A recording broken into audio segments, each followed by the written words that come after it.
Assalamualaikum warahmatullahi wabarakatuh. Bismillah, alhamdulillah, la haula wa la quwata illa billah.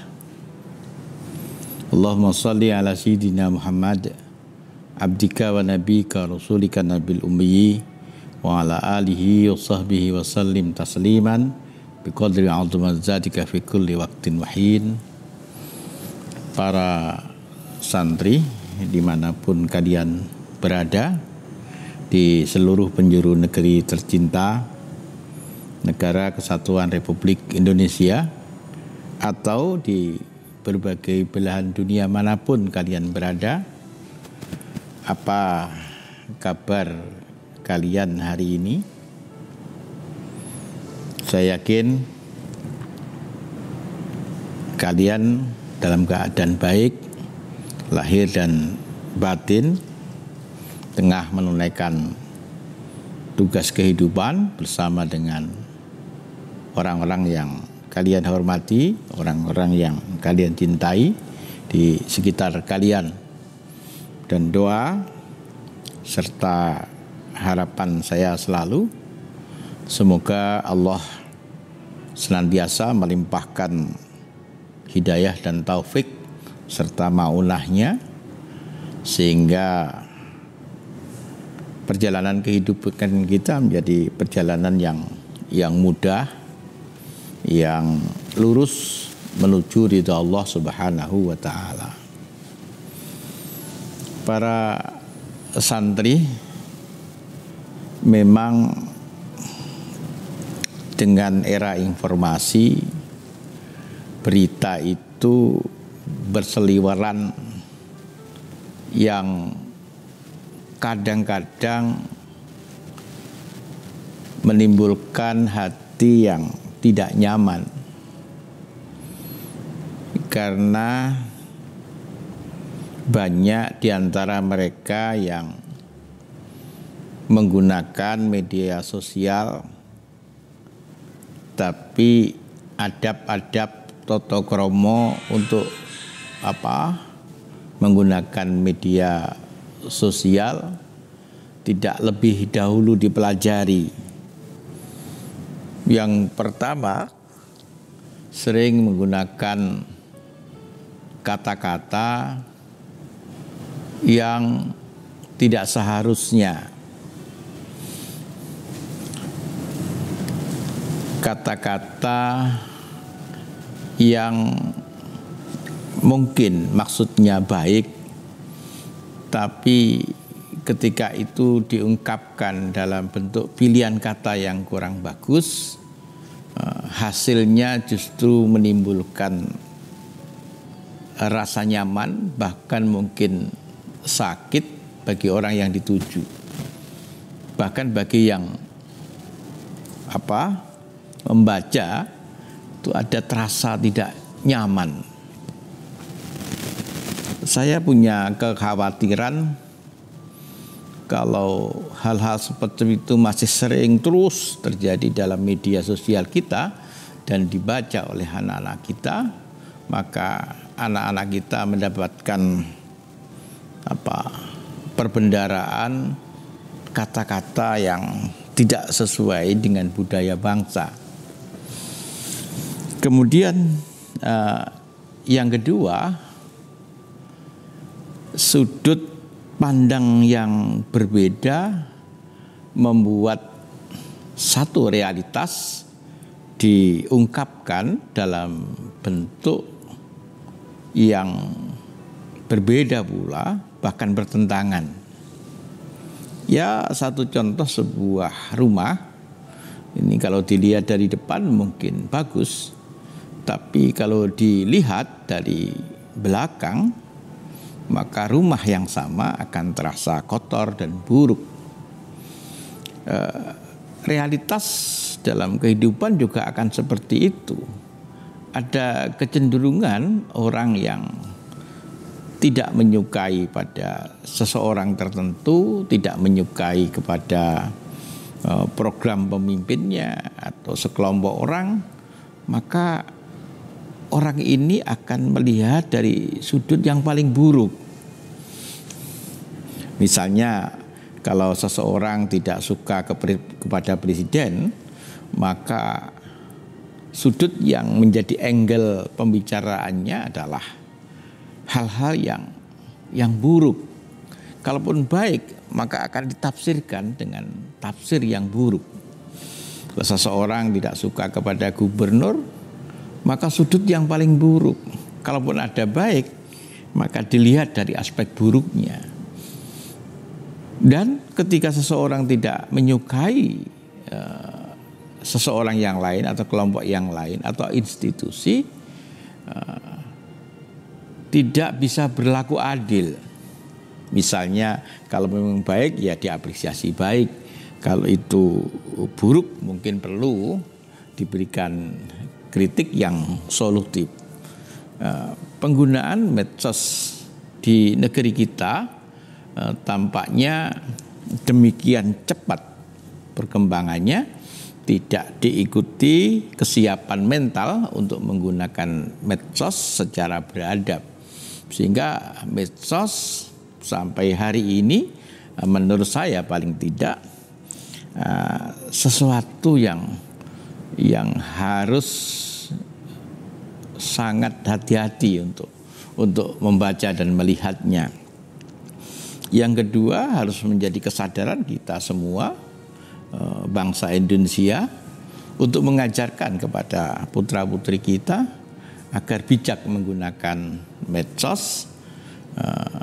Dan yang ketiga, pada para pemimpin untuk membuat kebijakan-kebijakan, pelajaran-pelajaran kalau perlu masuk di kurikulum. Kalau sekarang ada ada rencana dari menteri untuk menyederhanakan kurikulum dalam suasana pandemi, mungkin perlu ada kurikulum bagaimana memberikan panduan kepada putra-putri bangsa ini untuk menggunakan media sosial. Karena media sosial ini ada realita yang tidak mungkin dibendung. Dan di banyak negara, bahkan juga di negara kita, medsos menjadi kekuatan yang lain dalam rangka untuk meraih tujuan baik pribadi, kelompok orang, atau bahkan sebuah komunitas tertentu.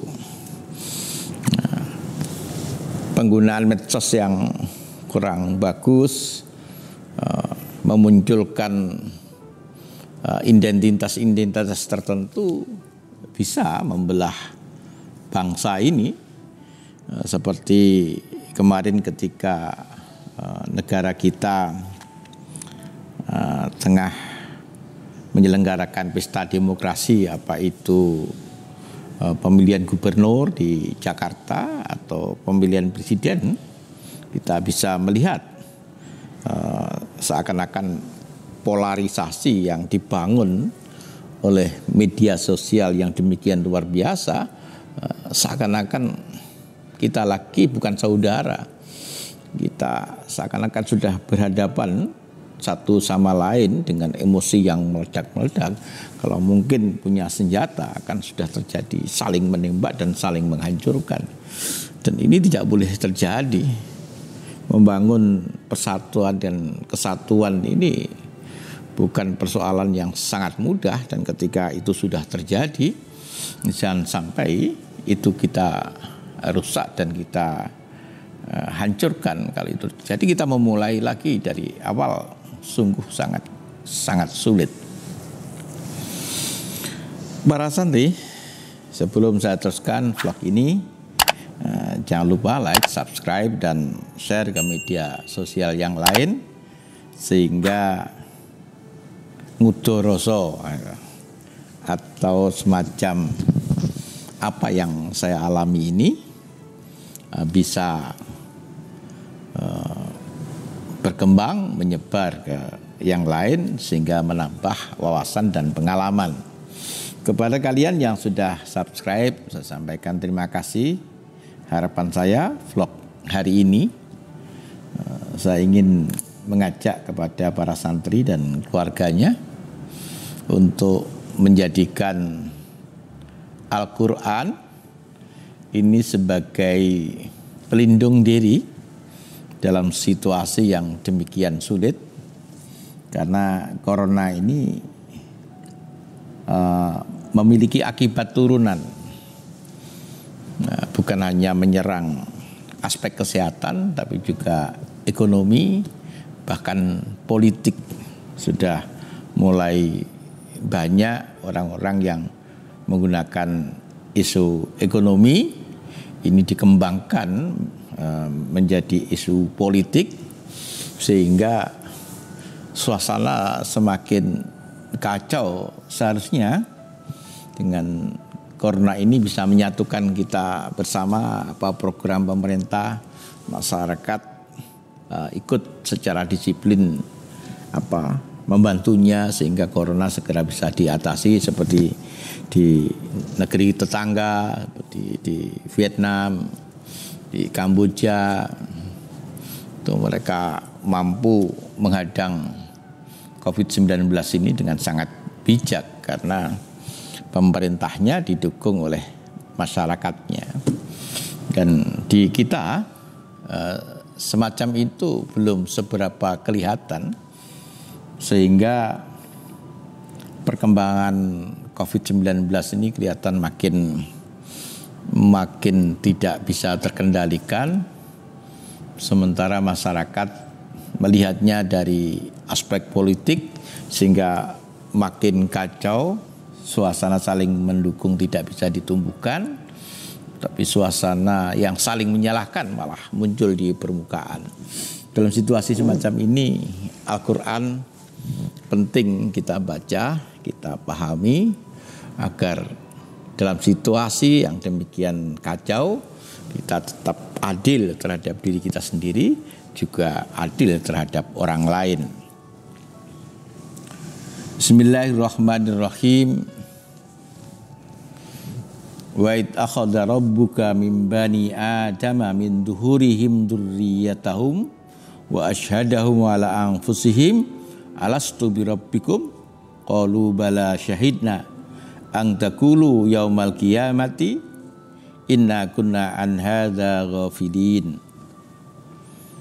Dan ingatlah ketika Tuhanmu mengeluarkan keturunan anak-anak Adam dari sulbi mereka, dan Allah mengambil kesaksian terhadap jiwa mereka seraya berfirman, bukankah aku ini Tuhanmu? Mereka menjawab, betul, engkau Tuhan kami. Kami menjadi saksi. Kami lakukan yang demikian itu agar di hari kiamat kamu tidak mengatakan sesungguhnya kami Bani Adam adalah orang-orang yang lengah terhadap ini keesaan Tuhan.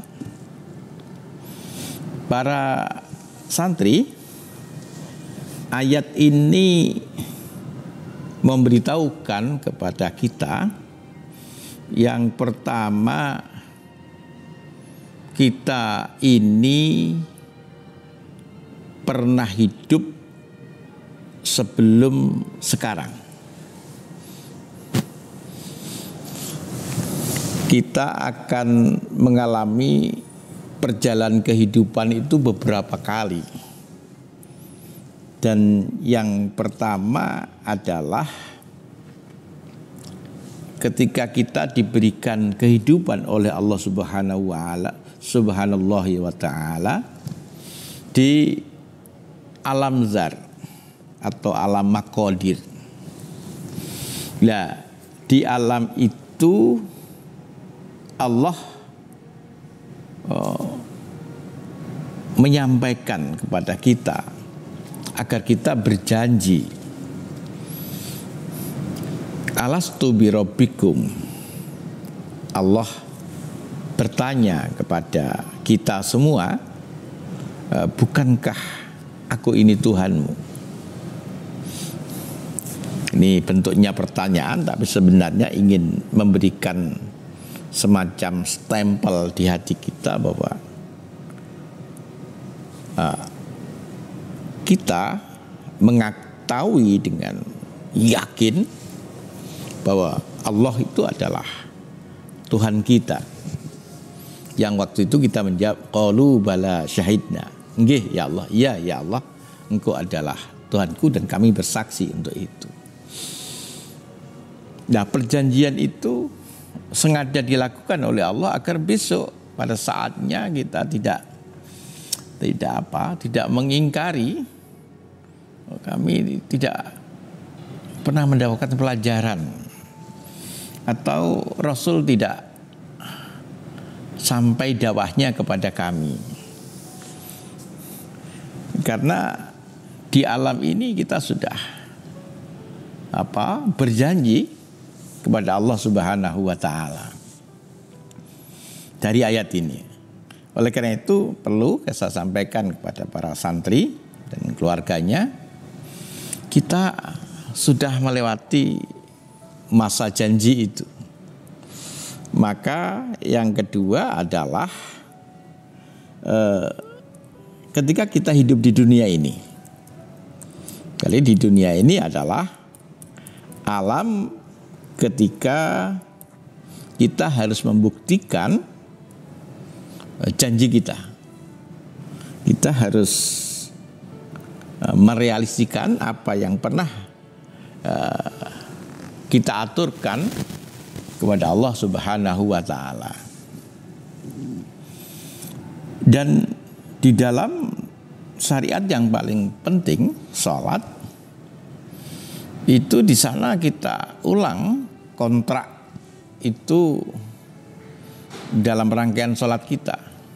Misalnya, inna salati wa nusuki wa mahyaya wa mamati lillahi rabbil alamin. Sesungguhnya salatku, ibadahku, hidup dan matiku saya persembahkan untuk Allah seluruh sekalian alam. Nah, setiap kali sholat kita membaca doa iftitah itu. Artinya apa? Kita berjanji untuk mempersembahkan seluruh produk dari diri kita ini bukan untuk kebanggaan kita, bukan untuk kita mendapatkan pujian dari orang, melainkan kita ingin mempersembahkan produk dari instrumen yang Allah berikan ini kepada Allah. Maka sesederhana apapun produk itu harus baik dan dilakukan dengan sangat tulus, dilakukan dengan sangat sungguh-sungguh. Dalam hal yang paling sederhana, makan, minum, melihat, mendengar, berpikir, memegang sesuatu, berjalan. Yang pertama harus baik, pasti harus baik. Yang kedua harus kita lakukan dengan sangat sungguh-sungguh. Yang ketiga harus dilakukan dengan penuh ketulusan. Maka segala yang kita lakukan, yang kecil-kecil tadi, akan memiliki nilai di sisi Allah Subhanahu wa taala sebagai pembuktian dari janji kita. Oleh karena itu kita diperintahkan untuk mencari ilmu minal mahdi ilal lahdi, dengan harapan seluruh perbuatan kita, seluruh ucapan kita, apapun perbuatan zahir dan perbuatan batin, mesti harus dilandasi dengan ilmu. Tanpa ilmu kita tidak bisa memastikan bahwa apa yang kita lakukan ini punya nilai. Justru sebaliknya, kita banyak melakukan perbuatan yang sia-sia. Seperti diisyaratkan di dalam hadis, banyak perbuatan yang terlihat seperti perbuatan untuk akhirat, tapi sebenarnya hanya menjadi perbuatan dunia karena kesalahan dari niatnya, kesalahan dari ilmunya. Sebaliknya banyak perbuatan-perbuatan dunia seakan-akan tidak memiliki dimensi keakhiratan, tapi kemudian itu menjadi nilai yang sangat besar di akhirat karena benarnya niat, karena tegaknya ilmu. Para santri, oleh karena itu di dunia ini kita tidak boleh, di alam yang kedua ini, di perjalanan yang kedua ini kita tidak boleh lalai walaupun sedetik, karena kehidupan dunia yang tidak lama ini justru sangat menentukan dalam perjalanan kehidupan selanjutnya. Ya, di dunia ini kita akan melewati masa-masa mulai dari kecil, kemudian remaja, dewasa, ya, kemudian menjadi tua. Nah, ada di antara kita yang diwafatkan pada saat muda, ada juga yang kemudian wafat ketika sudah berusia sangat sepuh dan seterusnya. Oleh karena itu benar dawuhnya Nabi, di alam yang kedua, di perjalanan yang kedua ini, kita harus memanfaatkan 5 perkara sebelum terjadi 5 perkara. Yang pertama, masa muda sebelum tiba masa tua. Masa tua sudah rapuh, tenaganya sudah tidak ada. Kita kepingin melakukan sesuatu, tapi daya dukung, tenaga, pikiran, dan lain-lain sudah nggak mampu. Mumpung kita masih kuat, maka banyak hal yang bisa kita lakukan, banyak kegiatan yang bisa kita kerjakan, juga banyak ibadah yang bisa kita persembahkan kepada Allah Subhanahu wa Ta'ala. Yang kedua adalah masa sehatmu sebelum datang masa sakit. Kita sehat. Kalau sakit kita tidak mampu melakukan sesuatu, kadang-kadang duduk saja sulit, apalagi kemudian ruku' i'tidal sangat berat. Tapi ketika masa muda ini adalah ruang yang sangat terbuka untuk banyak melakukan yang baik-baik.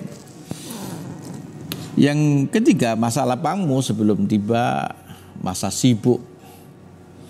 Dan yang keempat, masa kayamu sebelum datang masa papa atau masa miskin. Dan yang kelima, masa hidupmu sebelum datang masa mati. Di dalam hadis yang lain, takkan bergeser kaki manusia pada hari kiamat sampai ditanya 4 hal. Yang pertama, tentang umurnya, untuk apa dihabiskan. Yang kedua, tentang masa mudanya, untuk apa dipergunakan. Yang ketiga, tentang hartanya, dari mana ia beroleh dan untuk apa dibelanjakan. Dan yang keempat, tentang ilmunya, apa yang sudah dilakukan dengannya. Hadis riwayat Tirmidzi.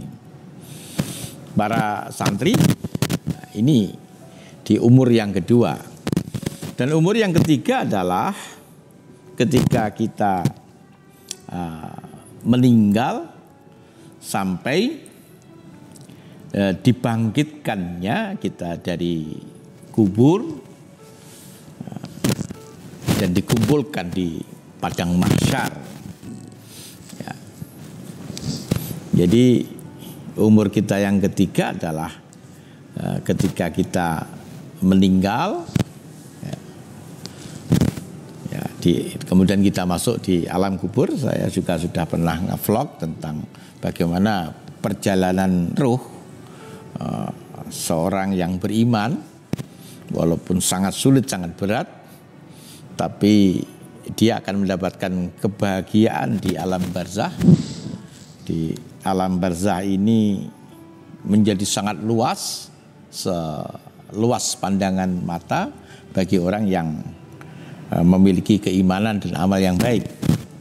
Bahkan di sana ditemani amal kebaikan yang pernah dilakukan di dunia akan menjadi teman di alam kubur.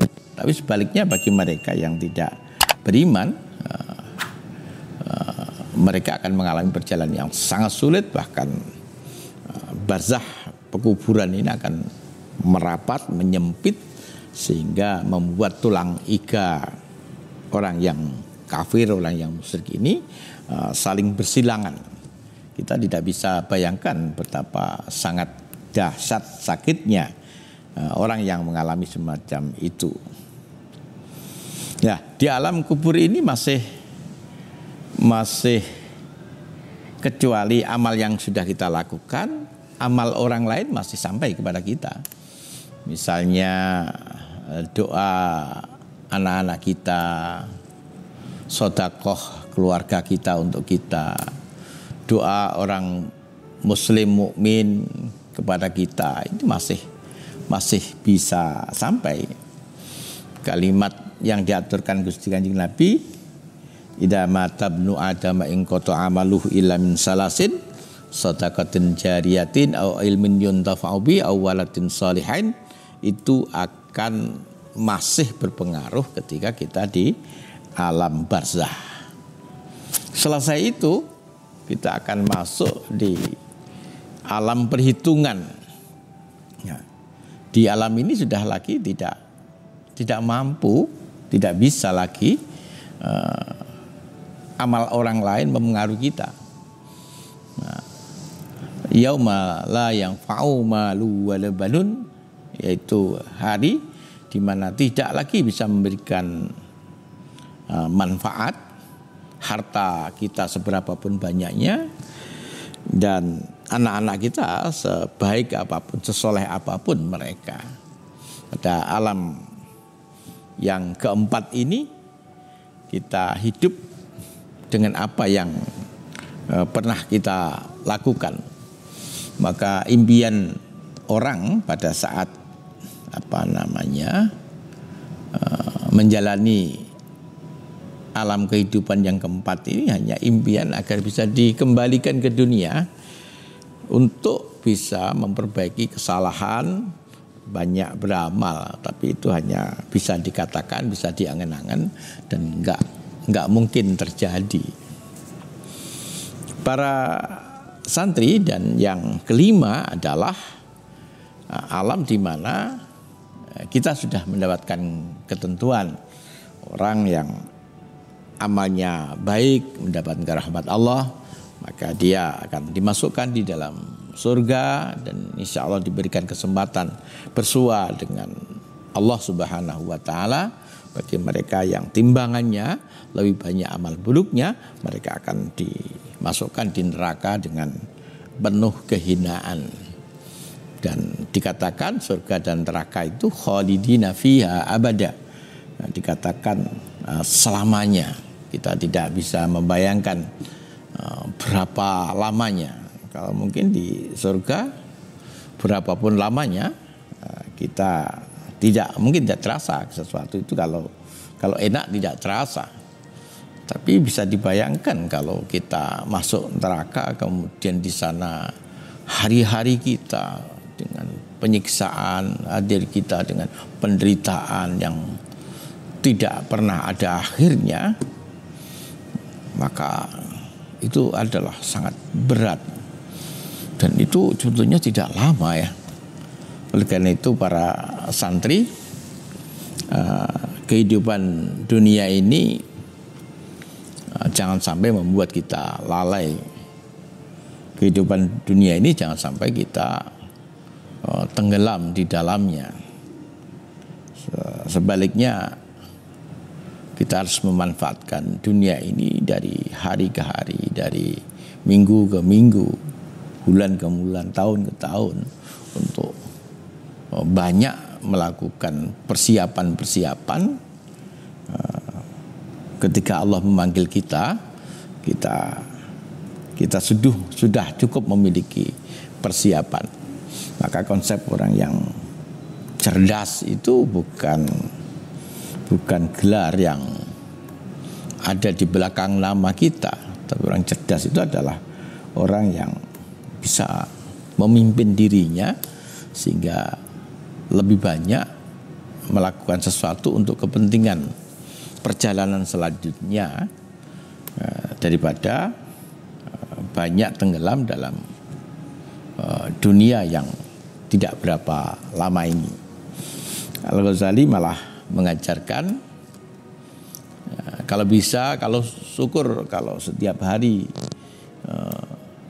kita bisa introspeksi, mengambil jarak dengan dunia, kemudian mengevaluasi apa yang sudah kita lakukan agar hari kita selalu menjadi hari yang baik. Dan kalau itu tidak bisa, kata Al-Ghazali, ya paling enggak satu hari di dalam satu minggu kita melakukan itu, melakukan tafakur, mengambil jarak dengan dunia, evaluasi diri dengan harapan yang pertama itu menjadi kifarat dari 6 hari yang lain yang kita lebih banyak lupa kepada Allah dan lebih banyak ingat kepada selainnya, lebih banyak mencintai selainnya ketimbang mencintai Allah, lebih banyak berbuat sesuatu untuk memenuhi nafsu dan keinginan kita daripada berbuat sesuatu yang kita persembahkan kepada Allah. Satu hari hendaknya menjadi kifarat, penebus dosa kita. Itu para santri vlog kita hari ini. Moga-moga vlog ini menyadarkan kita semua. Yang pertama, kita akan melewati usia dengan macam-macam keadaan.